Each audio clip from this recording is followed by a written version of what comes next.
Haleluya, puji Tuhan, salam sejahtera dalam kasih Tuhan kita Yesus Kristus. Selamat hari Minggu, selamat kita bertemu kembali dalam ibadah kita. Dan biarlah dalam ibadah hari ini kita tetap merasakan kebaikan, kasih setia, anugerah yang Tuhan sudah limpahkan kepada kita. Mari sebelum kita mendengarkan firman Tuhan, saya ingin ajak saudara untuk menyanyikan satu pujian yang mungkin sudah sering kita nyanyikan. Ungkapan pujian kita kepada Tuhan. Kasih setiamu yang kurasakan lebih tinggi dari langit biru.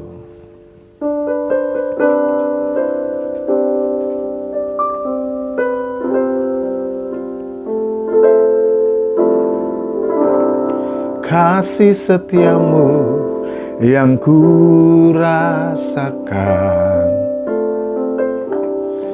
lebih tinggi dari langit biru. Kebaikanmu yang telah kau nyatakan lebih dalam dari lautan. Berkat-Mu yang telah ku terima sempat membuat ku terpesona.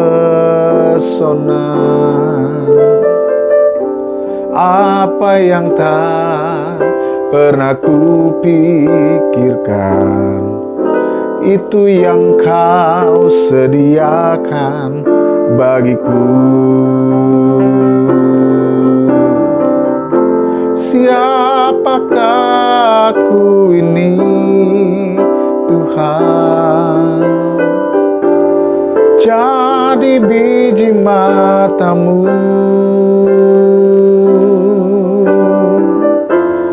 Dengan apa kan ku balas, Tuhan, selain puji dan sembah Kau? Siapakah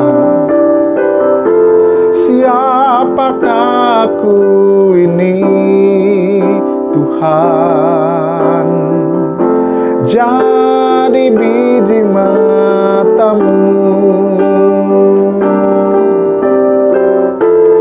Dengan apakah ku balas, Tuhan, selain puji dan sembah Kau? Selain puji dan sembah Kau, selain puji dan sembah Kau.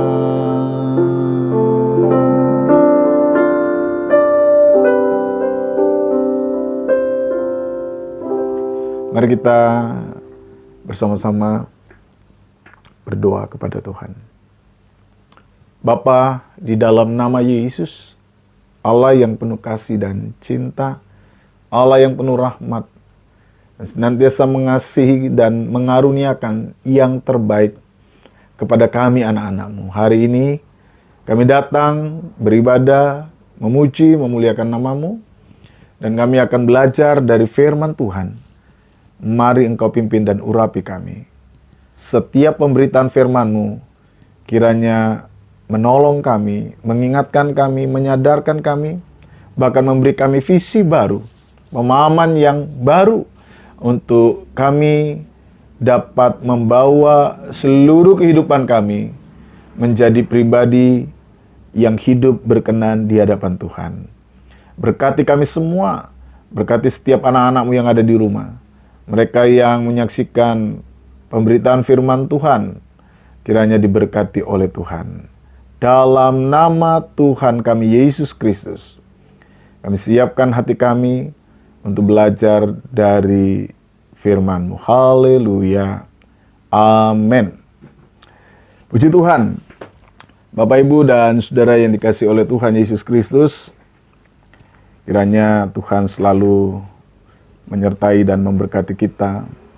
Dan saya selalu berdoa agar pemberitaan firman Tuhan selalu memperlengkapi dan menguatkan kehidupan kita untuk terus bertahan, untuk terus kuat, untuk terus berjalan di tengah kehidupan kita hari-hari ini dalam segala bentuk tantangan dan pergumulan apapun yang kita hadapi. Puji Tuhan. Pemberitaan firman Tuhan hari ini saya ambil dari pembacaan Alkitab dari kitab 1 Samuel pasal yang ke-17, dan pembacaan kita akan saya mulai dari ayat yang ke-45 sampai ayat yang ke-58. Kitab 1 Samuel pasal 17 mulai ayat yang ke-45 sampai ayat yang ke-58. Demikian pembacaan Alkitab. Tetapi Daud berkata kepada orang Filistin itu, "Engkau mendatangi aku dengan pedang dan tombak dan lembing, tetapi aku mendatangi engkau dengan nama Tuhan semesta alam, Allah segala barisan Israel, yang kau tantang itu. Hari ini juga Tuhan akan menyerahkan engkau ke dalam tanganku, dan aku akan mengalahkan engkau dan memenggal kepalamu dari tubuhmu. Hari ini juga aku akan memberikan mayatmu dan mayat tentara orang Filistin kepada burung-burung di udara dan kepada binatang-binatang liar, supaya seluruh bumi tahu bahwa Israel mempunyai Allah, dan supaya segenap jemaah ini tahu bahwa Tuhan menyelamatkan bukan dengan pedang dan bukan dengan lembing, sebab di tangan Tuhanlah pertempuran, dan Ia pun menyerahkan kamu ke dalam tangan kami." Ketika orang Filistin itu bergerak maju untuk menemui Daud, maka segeralah Daud berlari ke barisan musuh untuk menemui orang Filistin itu. Lalu Daud memasukkan tangannya ke dalam kantingnya, diambilnyalah sebuah batu dari dalamnya, diumbannya, maka kenalah dahi orang Filistin itu, sehingga batu itu terbenam ke dalam dahinya, dan terjerumuslah ia dengan mukanya ke tanah. Demikianlah Daud mengalahkan orang Filistin itu dengan umban dan batu. Ia mengalahkan orang Filistin itu dan membunuhnya tanpa pedang di tangan. Daud berlari mendapatkan orang Filistin itu, lalu berdiri di sebelahnya. Diambilnyalah pedangnya, diunusnya dari sarungnya, lalu menghabisi dia. Dipancungnyalah kepadanya kepalanya dengan pedang itu. Ketika orang-orang Filistin melihat bahwa pahlawan mereka telah mati, maka larilah mereka. Maka bangkitlah orang-orang Israel dan Yehuda. Mereka bersorak-sorak lalu mengejar orang-orang Filistin sampai dekat Gat dan sampai pintu gerbang Ekron. Dan orang-orang yang terbunuh dari orang Filistin bergelimpangan di jalan ke Saaraim, sampai Gat dan sampai Ekron. Kemudian pulanglah orang Israel dari pemburuan hebat atas orang Filistin, lalu menjara perkemahan mereka, dan Daud mengambil kepala orang Filistin yang dipancungnya itu dan membawanya ke Yerusalem. Tetapi senjata-senjata orang itu ditaruhnya dalam kemahnya. Ketika Saul melihat Daud pergi menemui orang Filistin itu, berkatalah ia kepada Abner, panglima tentaranya, "Anak siapakah orang muda itu, Abner?" Jawab Abner, "Demi Tuhanku hidup, ya Raja, sesungguhnya aku tidak tahu." Kemudian Raja berkata, "Tanyakanlah, anak siapakah orang muda itu?" Ketika Daud kembali sesudah mengalahkan orang Filistin itu, maka Abner memanggilnya dan membawanya menghadap Saul, sedang kepala orang Filistin itu masih ada di tangannya. Kata Saul kepadanya, "Anak siapakah engkau, ya orang muda?" Jawab Daud, "Anak hamba tuanku Isai, orang Bethlehem itu. Puji Tuhan. Demikian pembacaan Alkitab kita pada hari ini. Saudara, firman Tuhan hari ini saya beri tema hadapi raksasa dalam hidupmu.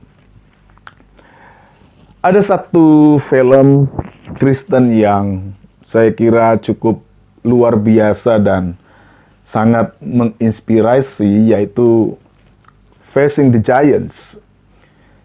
Itu adalah sebuah judul film yang cukup inspiratif, yang memberikan sebuah pelajaran kehidupan, bagaimana sebenarnya seseorang dapat mengalahkan, dapat menaklukkan setiap pergumulan persoalan-persoalan dalam hidupnya yang seringkali dianggap seperti sebuah raksasa-raksasa kehidupan. Setiap tokoh di dalam film itu memiliki ceritanya masing-masing dan memiliki raksasanya masing-masing.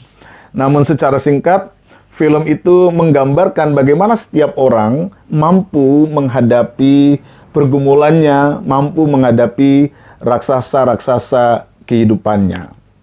Kisah yang kita baca ini, kisah tentang peperangan Daud dan Goliat, juga adalah sebuah cerita yang mungkin sejak sekolah minggu kita dengar, yang menceritakan bagaimana pengalaman hidup orang percaya itu mampu menghadapi musuh yang begitu besar, menghadapi raksasa kehidupan yang mampu seringkali membuat perjalanan kehidupan umat Tuhan, anak-anak Tuhan mengalami sebuah kemunduran atau mengalami sebuah hambatan. Cerita Daud dan Goliat adalah sebuah cerita yang juga sangat inspiratif, yang ingin disampaikan oleh Alkitab, bagaimana sebenarnya seseorang anak Tuhan, umat Tuhan, seharusnya mengambil posisi, mengambil sikap, mengambil sebuah titik berangkat yang memungkinkan dia mampu menghadapi tantangan kehidupannya. Bapak, Ibu, dan Saudara yang dikasihi oleh Tuhan Yesus Kristus, ketika kita membaca kisah Daud dan Goliat ini, mungkin dengan sebuah pembacaan yang jauh lebih luas dari perikop yang kita baca tadi, maka di situ kita bisa melihat, Bapak Ibu bisa menemukan, saudara-saudara dapat melihat dan memperhatikan bagaimana sebenarnya orang-orang yang ada di sekitar Saul, orang-orang yang ada di sekitar orang Israel pada waktu itu menghadapi Goliat dan bangsa Filistin. Jika kita melihat situasi sebelum peperangan Daud dan Goliat, maka di situ kita bisa menemukan di dalam cerita tadi bahwa kehidupan umat Tuhan, anak-anak Tuhan, umat Allah tadi seringkali mengalami sebuah kondisi kekalahan yang tidak pertama-tama disebabkan oleh musuh yang menghadang, raksasa Goliat yang pada waktu itu menghampirinya, tetapi persoalan utama yang pertama-tama menghantam, membuat mereka tidak mampu bertahan, mampu bersikap dengan cara yang lebih tepat adalah karena mereka kehilangan sebuah daya, kehilangan sebuah kekuatan yang ada di dalam diri mereka sendiri. Nah, di sini saudara kita menemukan bahwa hal yang paling mendasar yang seringkali membuat kehidupan kita, anak-anak Tuhan, mengalami sebuah kekalahan adalah hal-hal yang memang bersumber pertama-tama dari diri kita sendiri. Jadi persoalan utama itu bukan sekedar dari luar, tetapi dari diri kita sendiri. Ini persoalan yang sebenarnya perlu untuk kita perhatikan, yang perlu untuk kita perbaiki, sehingga kehidupan kita sendiri tidak menjadi sumber utama dari kekalahan yang kita hadapi ketika kita melawan pergumulan hidup kita. Nah, kita akan mencoba melihat ada beberapa hal yang sebenarnya seringkali muncul dan seringkali membuat kehidupan anak-anak Tuhan itu mengalami kekalahan di dalam kehidupannya. Yang pertama, kita perhatikan bahwa hal yang seringkali membuat kehidupan umat Tuhan, orang-orang percaya, mengalami kekalahan dalam menghadapi raksasa-raksasa kehidupannya adalah karena disebabkan oleh cara pandang umat Tuhan itu sendiri di dalam melihat tantangan kehidupan yang ia hadapi sebagai sebuah raksasa yang takkan pernah dapat dikalahkan. Jadi hal pertama yang seringkali membuat kehidupan anak-anak Tuhan itu gagal, kalah, di dalam menghadapi pergumulan hidup, bagaikan raksasa kehidupan tadi, karena mereka memiliki sebuah cara pandang yang melihat tantangan sebagai sebuah raksasa kehidupan yang tidak pernah dapat dikalahkan.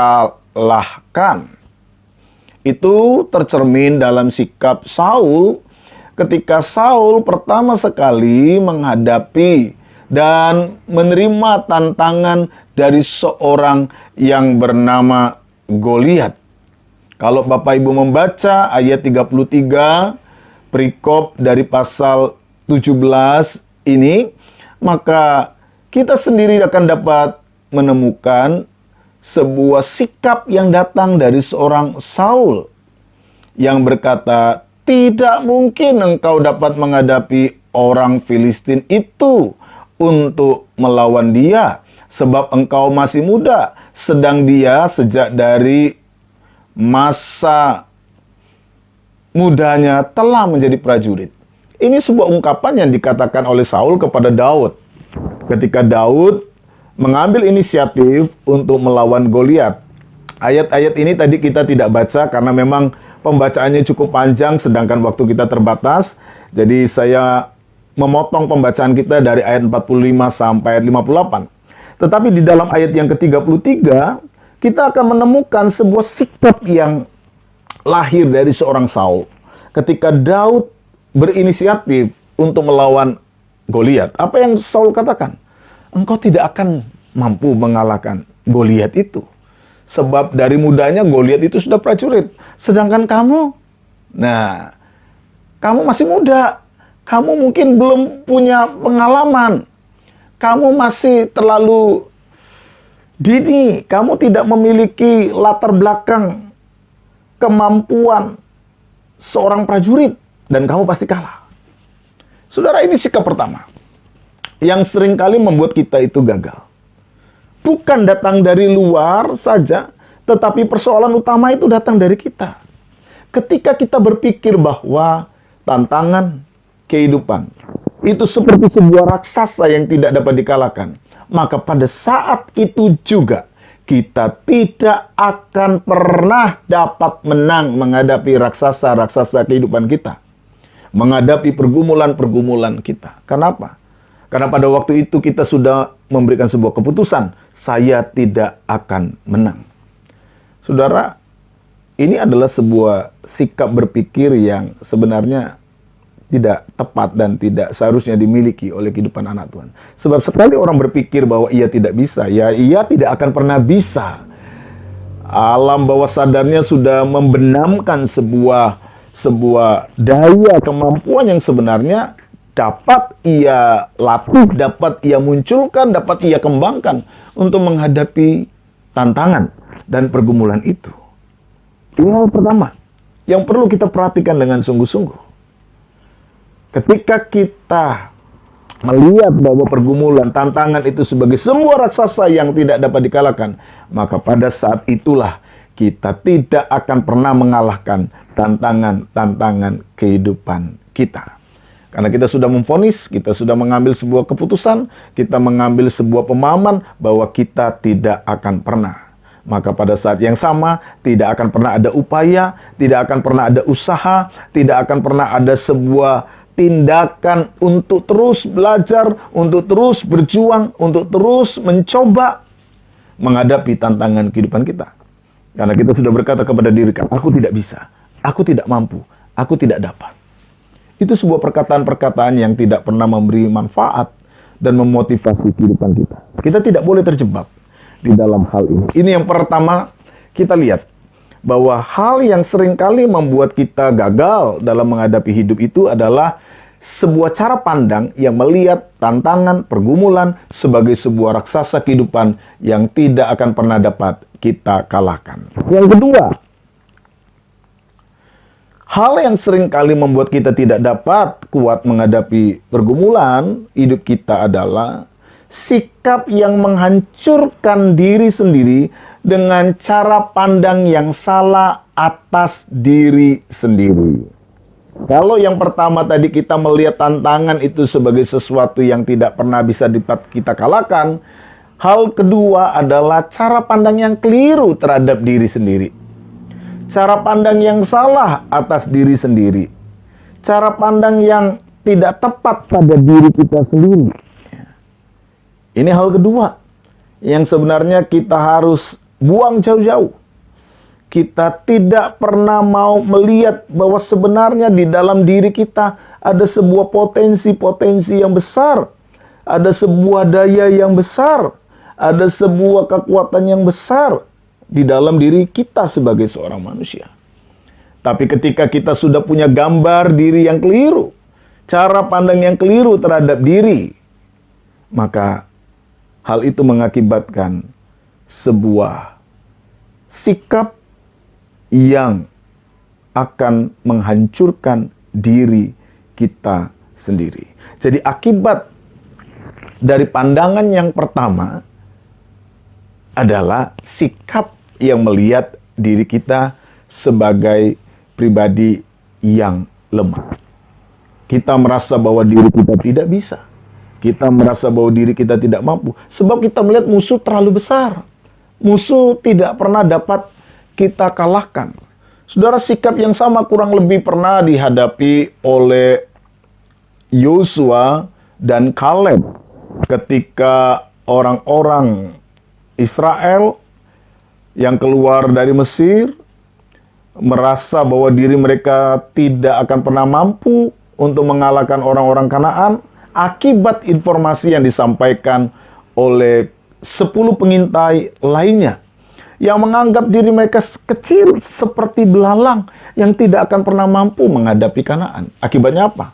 Mereka pun tidak pernah menganggap bahwa diri mereka memiliki sebuah kemampuan. Ini cara pandang yang salah terhadap diri. Cara pandang yang keliru terhadap diri kita. Kita terlalu mengecilkan diri kita. Kita terlalu menganggap diri kita sebagai pribadi yang tidak mampu. Dan akhirnya betul, sikap yang salah dalam melihat diri kita tidak akan pernah memberi kontribusi baik di dalam cara kita menghadapi kehidupan. Ini yang kedua. Jadi yang pertama tadi adalah cara pandang yang salah terhadap pergumulan. Yang kedua adalah cara pandang yang keliru terhadap diri sendiri. Yang ketiga adalah sikap yang melupakan Allah sebagai penguasa atas diri manusia. Ini hal yang ketiga. Mengapa seringkali kita tidak pernah mampu menghadapi pergumulan kita, tidak pernah kuat menghadapi tantangan hidup kita, karena kita seakan-akan melupakan bahwa kita memiliki Allah, memiliki Tuhan yang sanggup, yang mampu untuk menolong kita. Ini sikap yang juga akan menghancurkan kehidupan kita ketika kita lupa bahwa kita punya Allah, kita punya pribadi yang sebenarnya sanggup menolong kita. Kita punya Bapa yang penuh dengan kasih setia. Kita punya Tuhan yang sebenarnya selalu mau untuk menopang kehidupan kita. Hal-hal seperti inilah yang sebenarnya terjadi di dalam diri umat Israel pada waktu itu. Ketika mereka sedang menghadapi Goliat. Mereka melihat Goliat terlalu besar. Mereka kemudian melihat diri mereka sangat-sangat kecil dan tidak ada artinya. Dan yang ketiga, mereka melupakan bahwa sebenarnya mereka adalah pribadi. Mereka adalah umat yang memiliki Allah, memiliki Tuhan, memiliki pribadi yang sanggup untuk menolong mereka. Yang nanti akan ditunjukkan secara sebaliknya oleh Daud ketika Daud mengalahkan Goliat. Nah, Bapak, Ibu, dan Saudara yang dikasihi oleh Tuhan Yesus Kristus, jika kemudian kita sudah melihat sebenarnya potensi-potensi hal-hal yang dapat merusak kehidupan kita sehingga kita tidak dapat menghadapi raksasa-raksasa kehidupan kita, lalu sebenarnya apa kunci sehingga kehidupan umat Tuhan, anak-anak Tuhan, dapat mengalami kemenangan? Apa kunci dari orang percaya untuk dapat menang, untuk dapat mengalahkan pergumulan-pergumulan yang dianggap seperti raksasa-raksasa di dalam kehidupannya? Mari kita perhatikan bersama-sama. Yang pertama, hal yang dapat membuat kita mengalahkan raksasa-raksasa kehidupan kita adalah berhenti untuk melihat tantangan sebagai raksasa yang tak pernah dapat dikalahkan dan berhenti untuk mengecilkan diri sendiri. Ini yang pertama. Ketika Daud mengambil inisiatif untuk melawan Goliat, Daud mengambil sebuah sikap yang berbeda dengan Saul. Ketika Saul sendiri merasa bahwa Goliat terlalu hebat, Goliat terlalu besar, Goliat terlalu perkasa. Sebaliknya dia kecil. Dia melihat umatnya kecil. Bahkan dia melihat Daud yang berani menghadapi Goliat juga kecil. Daud mengambil sebuah sikap yang berbeda. Daud tidak mau mengikuti cara berpikir Saul. Daud tidak mau mengambil alur berpikir Saul. Daud tidak mau dipengaruhi oleh cara berpikir Saul. Tetapi dia berhenti untuk melihat Goliat sebagai pribadi yang tak terkalahkan. Dia berhenti untuk melihat Goliat sebagai pribadi yang tidak mungkin untuk dikalahkan. Sebaliknya, dia melihat bahwa di dalam dirinya ada sebuah potensi besar yang mampu membuat dia mengalahkan Goliat. Hal pertama, saudara, berhentilah untuk melihat tantangan itu sebagai raksasa-raksasa kehidupan yang tidak pernah dapat kita kalahkan. Berhenti. Stop cara berpikir seperti itu. Stop untuk berpikir bahwa diri kita ini terlalu lemah, terlalu kecil untuk menghadapi diri kita sendiri. Sebab ketika kita sudah berpikir dengan cara yang sebaliknya, maka kita tidak akan pernah menang. Kita menjadi orang yang sudah kalah sebelum bertanding. Kita tidak akan pernah mengambil sebuah langkah awal, langkah untuk memulai perjuangan dan pertandingan iman itu. Sebab apa? Sebelum pertandingan itu, kita sudah menyerah kalah. Daud mengambil sikap yang sebaliknya. Dia berhenti untuk melihat Goliat sebagai pribadi yang tak terkalahkan. Dia berhenti untuk melihat tantangan itu seperti sebuah raksasa kehidupan yang tak terkalahkan. Dan dia berhenti untuk melihat, untuk mengecilkan dirinya sendiri. Jadi langkah pertama, untuk kita dapat melewati pergumulan-pergumulan kita, menang atas pergumulan-pergumulan kita, Berhenti untuk melihat tantangan itu seperti raksasa yang tak terkalahkan. Dan berhentilah untuk mengecilkan dirimu sendiri. Yang kedua, saudara, mulailah membangun kematangan diri sendiri dengan tidak pernah menolak setiap proses pembentukan yang Allah kerjakan dalam diri kita. Mengapa Daud menjadi sebuah pribadi yang luar biasa? Mengapa Daud menjadi sebuah pribadi yang hebat? Karena Daud mau untuk terus dipimpin, diproses oleh Allah. Daud bukanlah pribadi yang tiba-tiba merasa kuat. Daud bukanlah pribadi yang jumawa dan tiba-tiba merasa diri lebih matang, lebih hebat dari siapapun, tidak. Sikap Daud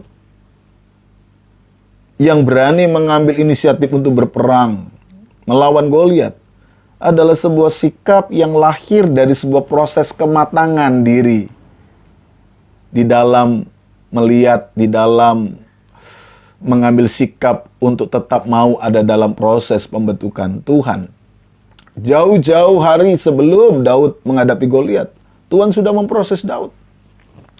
Tuhan sudah mengajar Daud. Tuhan sudah membimbing Daud. Tuhan sudah melatih Daud untuk dapat menjadi pribadi yang kuat. Saudara, kita tidak pernah tahu rencana Tuhan secara detail dalam diri kita. Namun jika kita diizinkan Tuhan untuk terus ada di dalam sebuah proses-proses kehidupan ini, jangan pernah menolak proses pembentukan Tuhan itu. Karena ada waktunya, ada saatnya. Kita akan melihat hasil dari proses itu. Bahwa apa yang Tuhan izinkan kerjakan dalam diri kita akan menghasilkan sebuah kematangan diri yang kelak akan menjadi modal penting, modal besar dalam menghadapi tantangan kehidupan kita. Apapun yang terjadi dalam hidup saudara hari-hari ini, apakah ini adalah sebuah final atau ini adalah sebuah proses dari seluruh perjalanan hidup kita, jangan pernah untuk berhenti membangun kematangan di dalam diri kita lewat proses apapun yang diizinkan oleh Tuhan dalam diri kita. Tetaplah terus untuk dengan sungguh-sungguh menjalani setiap proses demi proses kehidupan yang Tuhan izinkan untuk terjadi dalam diri kita. Karena apa? Karena itu akan semakin membuat kita matang. Saudara, ini bukan sebuah proses yang mudah. Ya. Hidup di dalam sebuah proses Tuhan itu tidak mudah. Itu tidak nyaman. Itu kadang-kadang menyakitkan. Terkadang-kadang membuat kita merasa tidak enak. Yang namanya proses pembentukan dari Allah itu memang bukanlah sebuah proses yang gampang dan mudah. Itu kita harus akui. Dengan jujur katakan, itu tidak mudah. Tetapi disitulah sebenarnya kematangan dan kedewasaan itu terbentuk.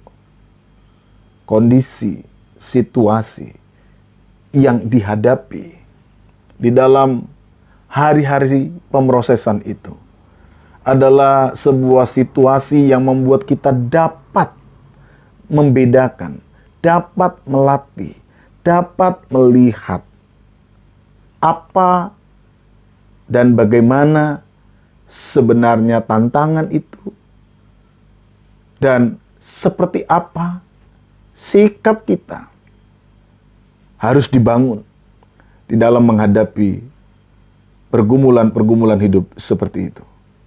Memang ini sebuah proses. Memang itu sesuatu yang tidak mudah.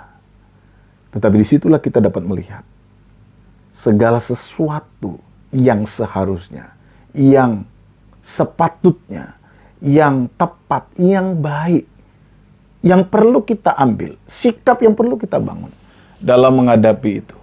Proses itu melatih, dan ketika kita terlatih, maka kita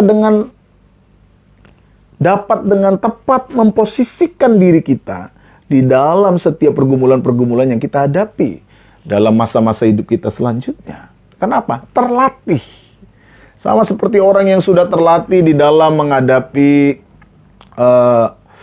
pertandingan, karena dia sudah biasa berhadapan dengan situasi dan kondisi yang dihadapi ketika dia bertanding, maka dia tidak lagi mengalami sebuah kesulitan-kesulitan untuk beradaptasi dalam pertandingan yang ia hadapi. Karena apa? Jauh sebelum pertandingan itu, dia sudah melatih dirinya dengan situasi-situasi seperti itu. Dia sudah terbentuk, dia sudah terlatih, ada daya tahan, ada kematangan, ada kemampuan. Tidak saja kematangan dalam skill, tapi kematangan secara emosional di dalam menghadapi entah itu pertandingan, entah itu hal-hal yang memang harus ia hadapi ke depan. Dia sudah terlatih. Kata terlatih itu menunjukkan seseorang itu jauh lebih siap dan memiliki kemampuan untuk melihat, untuk memahami, untuk mengambil posisi, untuk membangun strategi agar kehidupannya menang.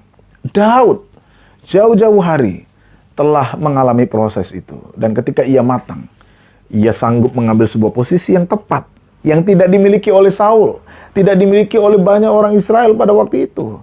Tapi Daud mampu mengambil sebuah posisi yang tepat, yang menjadi titik awal kemenangan Israel atas Goliat dan Filistin. Jadi poin yang kedua, hal apakah yang menjamin setiap kehidupan anak-anak Tuhan bisa menang? Adalah dengan membangun kematangan diri sendiri dengan cara tidak menolak setiap proses atau pembentukan dari Allah.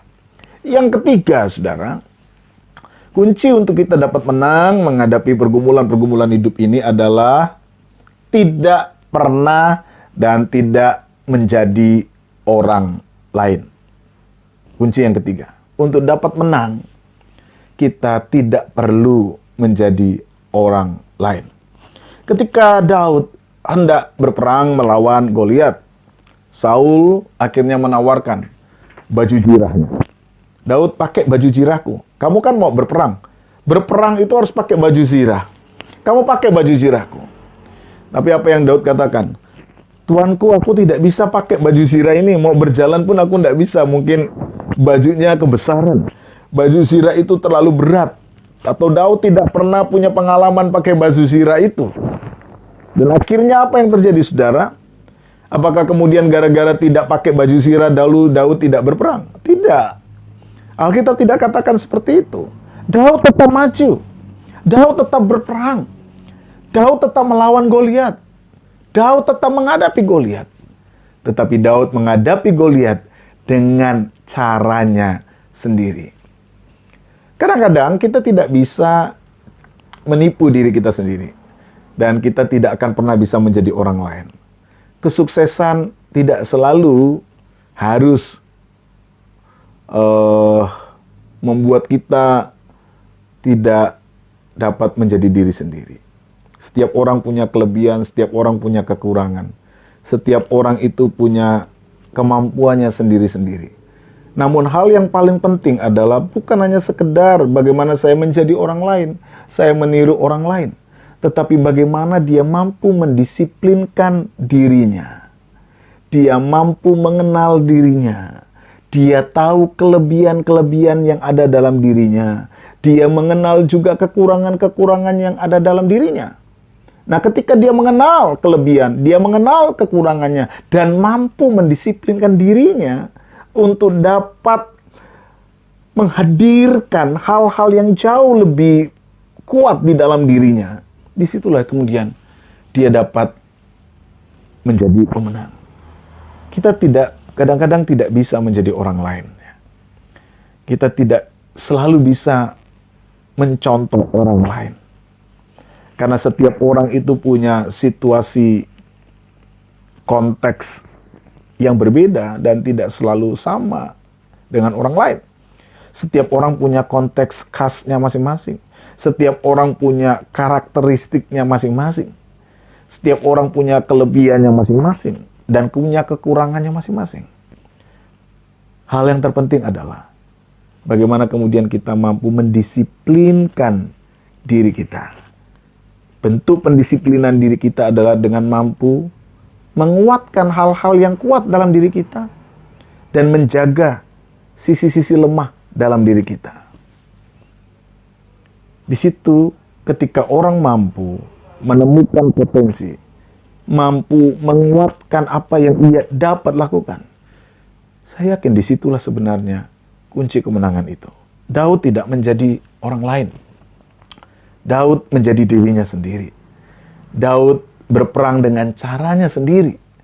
Daud menghadapi Goliat dengan strateginya sendiri, yang memang ia dapat lakukan, yang ia memang biasa kerjakan, dan yang biasa ia dapat lakukan dengan apa yang ia miliki.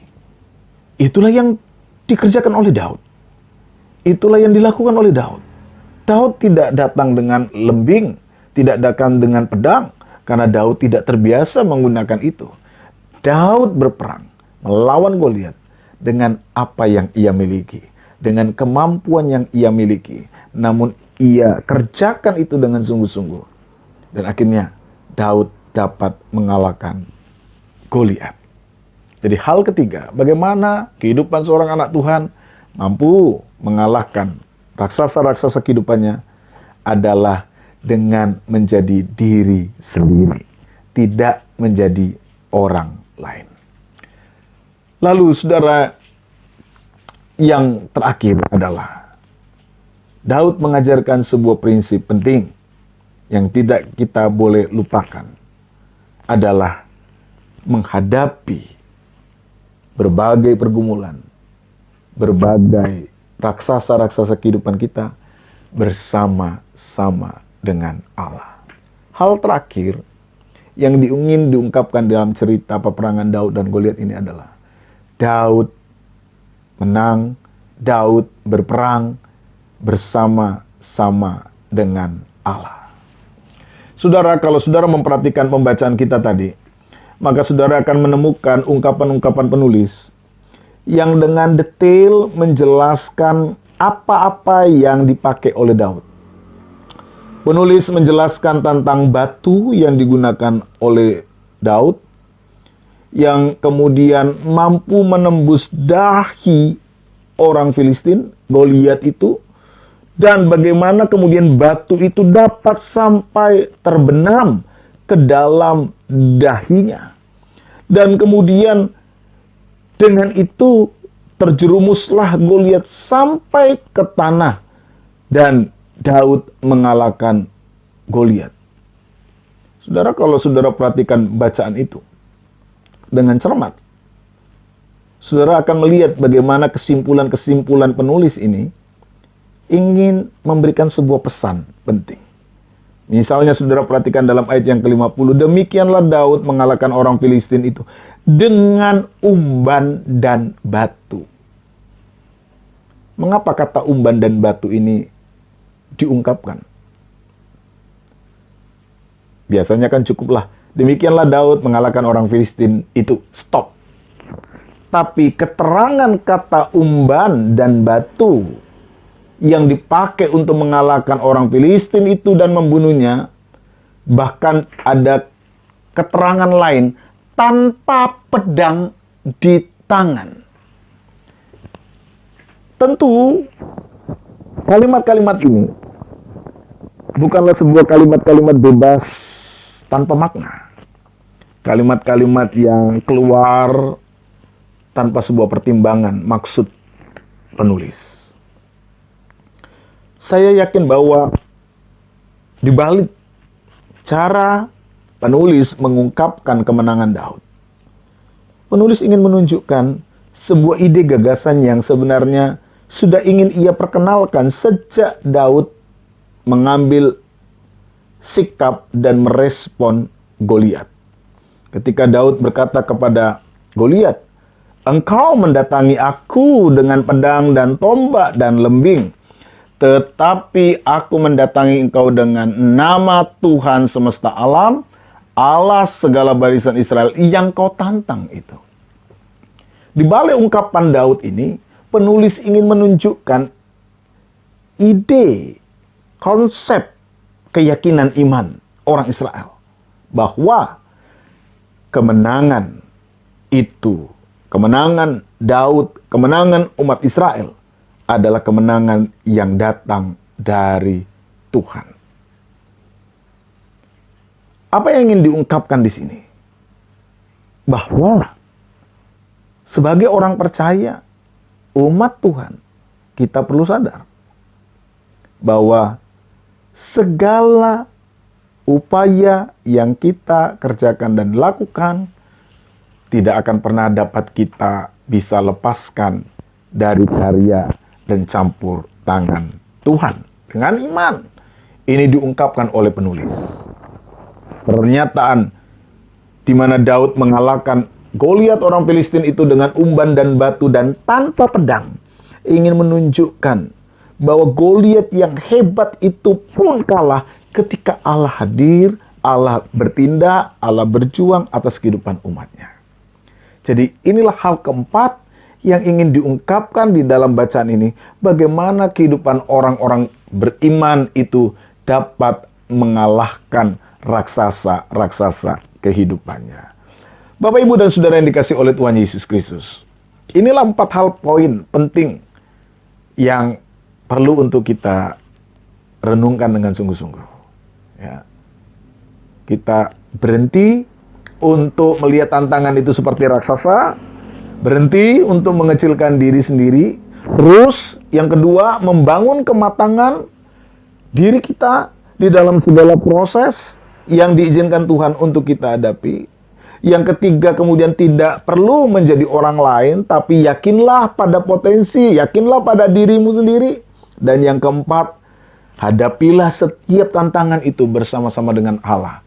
Ini adalah sebuah kelengkapan di dalam cara pandang kita melihat hidup, melihat masalah, melihat pergumulan dalam hubungan kita dengan Tuhan. Ya. Semua hal ini perlu kita kerjakan dengan sungguh-sungguh. Kita tidak jatuh pada sebuah kutub di mana kita merasa bahwa diri kita sendiri saja yang memiliki potensi untuk dapat mengalahkan. Tapi pada sisi yang lain, kita juga tidak jatuh pada sebuah kutub yang seakan-akan kita melupakan tanggung jawab kita untuk membangun diri kita sendiri.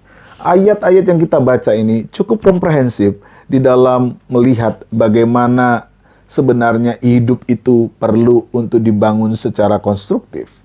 Daud berperang. Daud yakin pada dirinya. Daud mau diproses. Daud tetap melihat musuhnya Goliat sebagai pribadi yang dapat dikalahkan.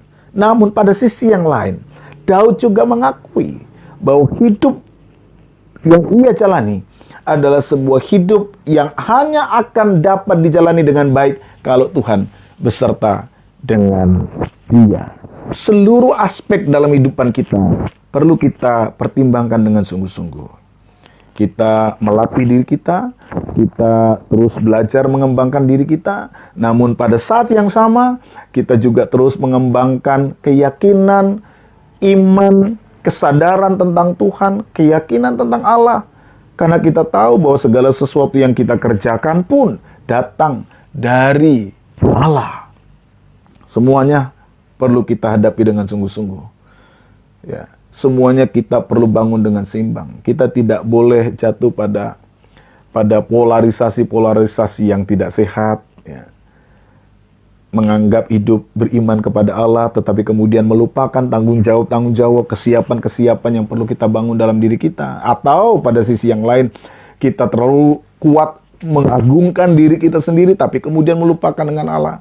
Dua hal yang saya kira tidak tepat untuk kita bangun. Yang tepat adalah bagaimana kita bertanggung jawab pada diri kita sendiri, bertanggung jawab pada potensi hidup kita. Namun pada saat yang sama kita perlu sadar, kita perlu ingat, kita perlu tahu bahwa Tuhan juga turut bekerja dalam segala sesuatu.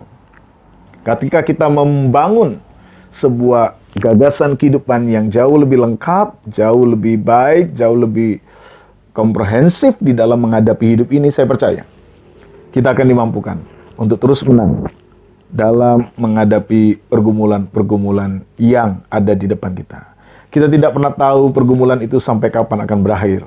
Tapi yang kita tahu bahwa kita akan tetap terus berjuang bersama-sama dengan Allah, terus berjuang bersama-sama dengan Tuhan, terus memperlengkapi diri, terus mau diproses oleh Tuhan, berhenti untuk menyalahkan diri sendiri, berhenti untuk menjadi orang lain, tapi terus bersyukur kepada Allah, mengembangkan diri, dan meyakini bahwa Allah terus bekerja bersama-sama dengan kita. Tetap beriman, tetap percaya kepada Allah yang kita wujudkan di dalam sikap-sikap, tindakan-tindakan yang sehat di dalam hidup kita. Saya percaya tangan Tuhan akan menolong, tangan Tuhan akan terus bekerja, dan memberikan kepada kita kemampuan untuk menang menghadapi raksasa-raksasa kehidupan kita. Tuhan kiranya memberkati Bapak, Ibu, dan saudara-saudara sekalian. Amin. Mari kita naikkan satu pujian kepada Tuhan, bahwa Dialah yang besar di dalam diri kita, dan biarkanlah kehidupan kita senantiasa ada di dalam Allah dan mengandalkan Tuhan dalam segala sesuatu dimanapun kita menghadapi pergumulan-pergumulan kita.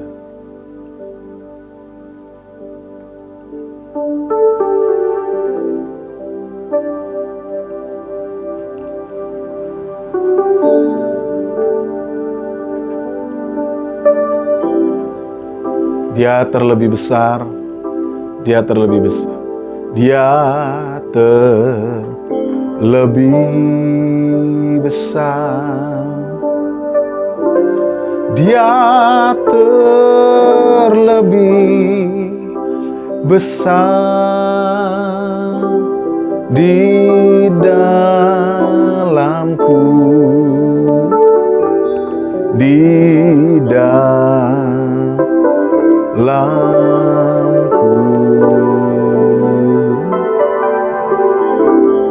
Dia terlebih besar, Dia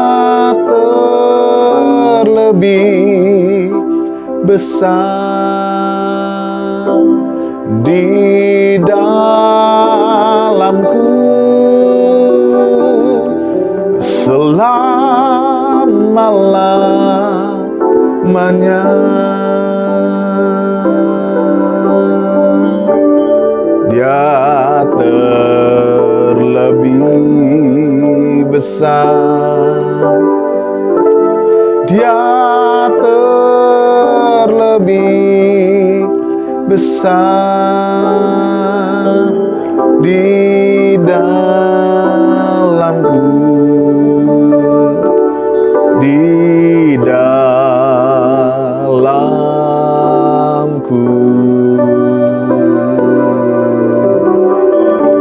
Dia terlebih besar, Dia terlebih besar di dalamku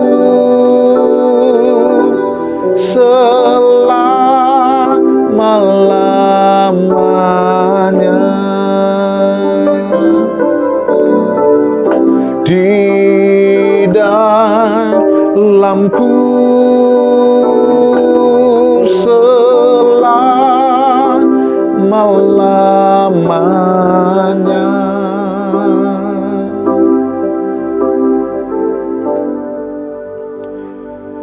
Mari kita sama-sama bersatu dalam doa.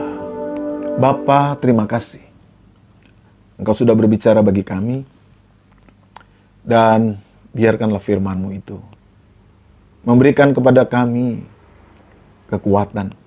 Bagaimana kami seperti Daud, mampu mengalahkan raksasa-raksasa kehidupan. Mampu menghadapi tantangan-tantangan kehidupan yang seringkali kami pikirkan, kami anggap sebagai sebuah raksasa yang tidak mungkin dapat dikalahkan. Tapi hari ini kami mengucap syukur padamu. Engkau mampukan kami untuk dapat mengalahkan raksasa-raksasa kehidupan ketika kami mau hidup dan menuruti firman-Mu. Teruslah berkarya, teruslah bekerja dalam diri kami, dan memberikan kepada kami kemampuan menghadapi tantangan-tantangan hidup kami. Tanpa Engkau kami tidak dapat berbuat apa-apa. Roh Kudus, Roh Allah pimpin dan sertailah kami. Berkarya dan bekerjalah dalam hidup kami. Dan bawalah kami ke dalam kemenangan demi kemenangan. Berkati setiap anak-anak-Mu.